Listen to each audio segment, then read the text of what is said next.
welcome to the channel. Today we're going to talk about our alternate homeschool schedule.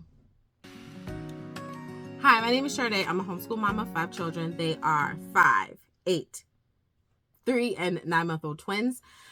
I have recently joined forces with another homeschool mama, and the previous video, you guys have probably watched it if you have been subscribing for a while, but I talked about what the schedule is like when they come to our house, and now today I'm going to talk about what the schedule is like when we go to their house.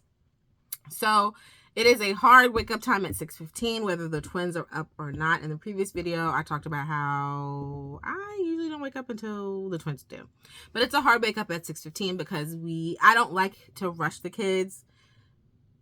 I don't want it to be like when we were in public school, which was us fighting in the morning. So I'm up at 6:15. I'm getting us ready. I'm typically packing our lunch, even though the twins are not up probably by then, I'm getting their bottles ready and their food ready and their clothes ready. The night before, I do have the kids pull their clothes out, so it's a little bit easier on me. While I'm doing all that, I'm also prepping breakfast. So I have about 2 hours where, I would say about an hour where no one is up quite yet. And then around 7:15, everyone kind of trickles in and kind of wakes up, and they know they're getting dressed, they're brushing their teeth, they're washing their face, they're coming down to get breakfast. Oh, book bags are also already packed.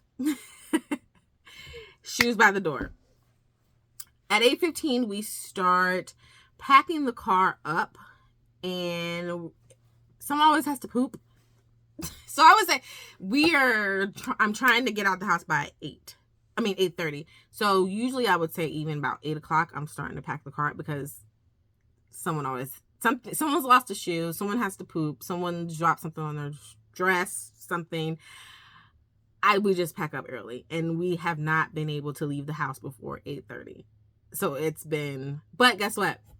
No one's rushed, no one's fighting. I have time. That's just how we roll. Okay, so after we get in the car, we're going to Mackenzie's house.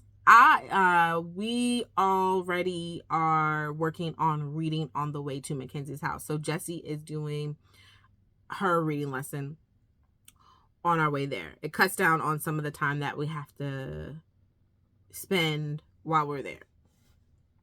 When we're there, we have our morning meeting, which consists of prayer, going over the date, reading the Bible, social emotional skills, and addressing just anything I feel as though the Lord has put on my heart to talk to them about. Then we're there. We start with Donovan with reading. While Donovan is reading, everyone else is working on art. Then we shift to the first grader. While the first grader is working on reading with me, everyone else is silent reading.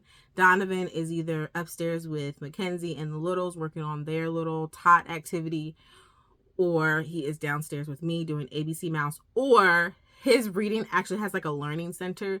So there's something for him always to do. So he's either ABC Mouse, his learning center, or he's upstairs with Mackenzie.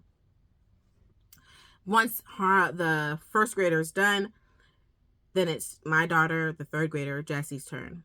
When I work with her, everyone else is doing a chore because we're at their house. So we've laid it out to where they are working on a chore, and then Donovan is working on either ABC Mouse, the Learning Center, or upstairs with Mackenzie.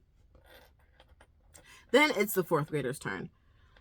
While the fourth grader's going, everyone else is cleaning up from everything. They're like the free play, the art, the snacks, all that. They're cleaning up while I work with the fourth grader. Also, my daughter, my daughter Jessie, she is setting up for math. Again, our math curriculum lays out what we need, and they can look at the picture. There's like a kid usually. They can look at the picture to see what manipulatives are needed, and they can read. So they're usually setting that up, and then they're starting a game.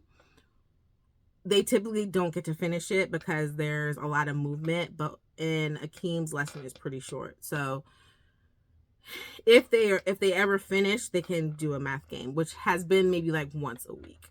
Once we're done with everyone's language art, we are taking a water break and a bathroom break, and then around 11 we're starting math. I do the older 3 first. Everyone is working on the Apologia level math 2. Once I'm done teaching them, they are working on their practice. So there's like a worksheet that they are working on, or they can just continue the practice problems that come with their math. While they're working on their practice problems, I start with Donovan. That way they can help each other on their practice problems, and then me and Donovan can be together. All the while, it just always works out this way when we're all finishing up at the same time. After we are done with math, sometimes we're done 11:30, 11:45, we clean up. We do like a little blessing, 15 minutes, that's what I call it. And we are on our way home. I typically pack their lunch, so they are eating their lunch in the car.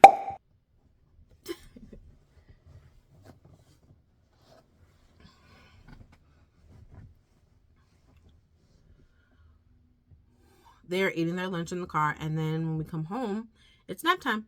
So about 12:30, I'm putting Benjamin and the twins down for a nap, and I am working on either science or history with Jesse and Donovan. But before that, so I put the twins down. I take a break, of course, and then we're working on science or history.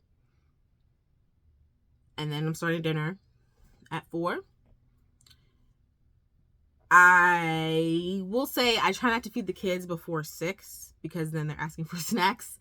So they're eating dinner about 6, 6:30 we're done, we're cleaning up. They're taking their showers at 7:30, 8 o'clock is bedtime, and then it is time for my shower, time with my husband, and then I work on my seminary work until about midnight. Sometimes I'm down by 10, 11, but I just do it until I fall asleep. And then that's our schedule. So if you like this kind of content, give this video a thumbs up. Think about subscribing to my channel, and don't forget to drink your water and repent. Bye. Oh, and God loves you.